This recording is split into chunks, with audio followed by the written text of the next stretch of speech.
because you want to make sure that your plant has the right nutrient at the right time, and then you get the right results.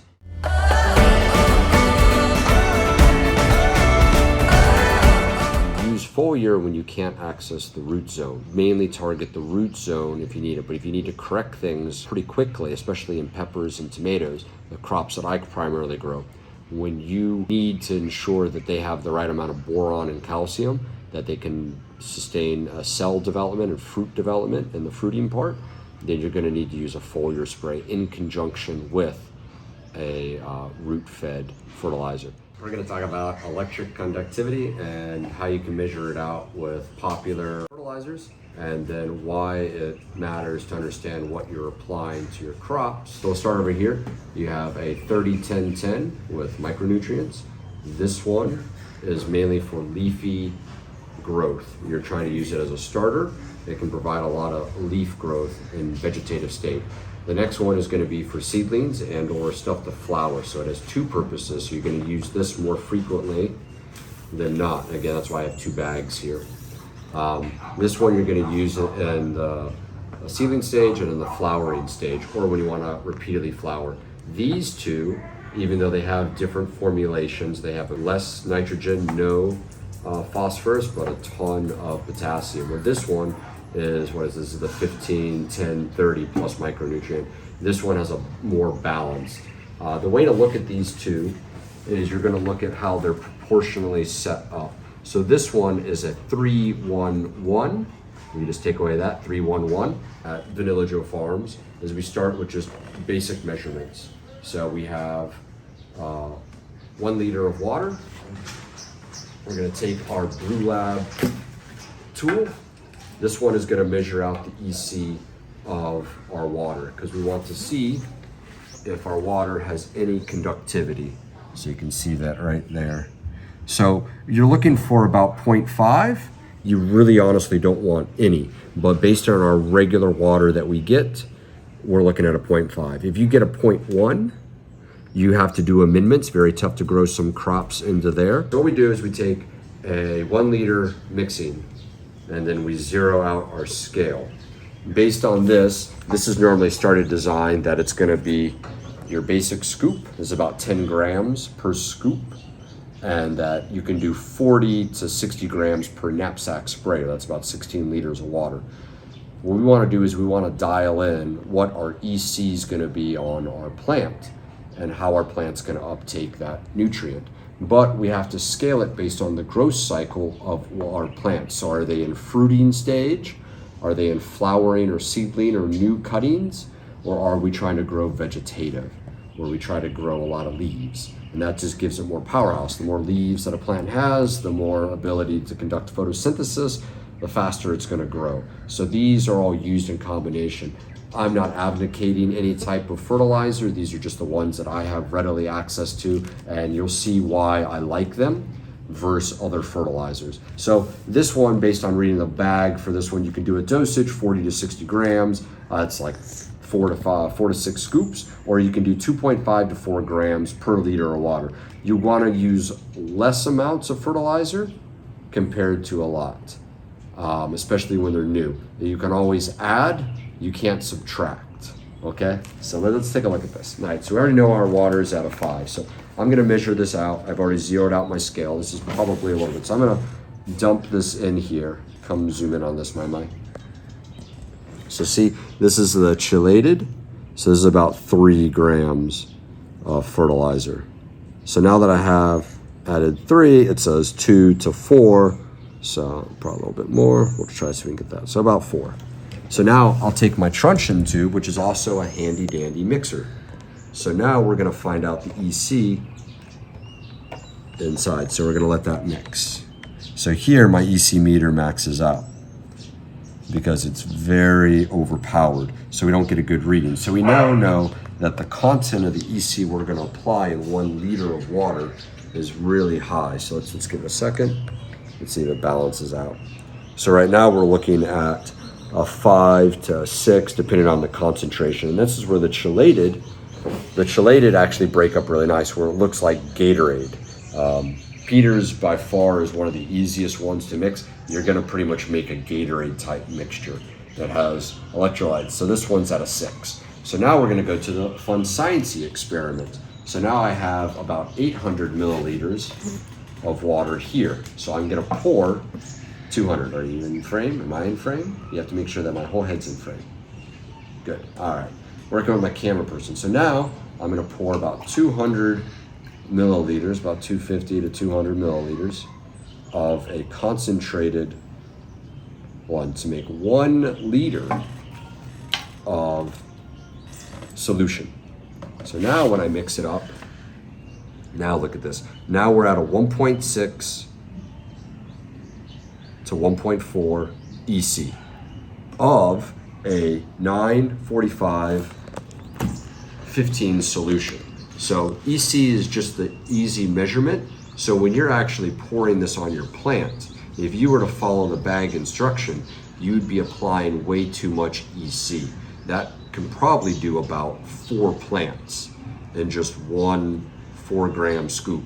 Now you have to apply this regularly because you're doing this in foliar application, which is going to be readily available. So if you cause tip burn inside your plant where the outsized parts get mixed up, this is already providing a 1.4. Now Bluelab, I'll link that up there. There's a way to see what plants desire. So 1.4 to 1.8, I would probably add a little bit more for peppers. Some want about like lettuce, if you want like 1.8, 1.6. So you're gonna try to find the best way. But again, you have to figure out what you're actually targeting inside. So now we're gonna do this to all our other ones. So we have this one, this is about 800. So we're gonna top it off with our concentrate right there. So now we've diluted that down, and now we're going to take our truncheon tool. So this one's now 1.2. So now we would want to add a little bit of fertilizer. And again, you can always add, you can't always subtract. So if I'm figuring I want like a 1.6, then I'm just gonna add just a little bit. You don't need to add too much because we're trying to balance out to like a 1.8. So now I'm gonna mix that up. So now we got a 1.6 to 2 and 2. So as it mixes up, you just have to kind of let it settle, and then it'll figure out, because you can always reduce via reduction into each one. So this one, we're sitting at a 2.4, so we can let that stabilize. So okay, added a little bit too much on that one, but we at least have a good area. And then we will take our last one, and it's about 200, so I add 200 into this one. And right there. So now we've in essence made 3 liters of about 1.8 solution. This is 1.4. We can top it off, and we would just add just a little bit of the chelated just to balance it out. All right, so that pretty much takes us to EC and EC in your plant. The next step that you want to do is you now need to make sure that you have the right pH. So you get a basic pH meter. I like Bluelab's pH meter, and we'll show this one. Take your pH probe. So not only do we now have our EC readings, so we now know the electric conductivity of our solutions. So we have an idea what plant we're targeting because it's different per plant. It's also different per growth period. We now need to see whether our plant can absorb that nutrient. You use foliar when you can't access the root zone.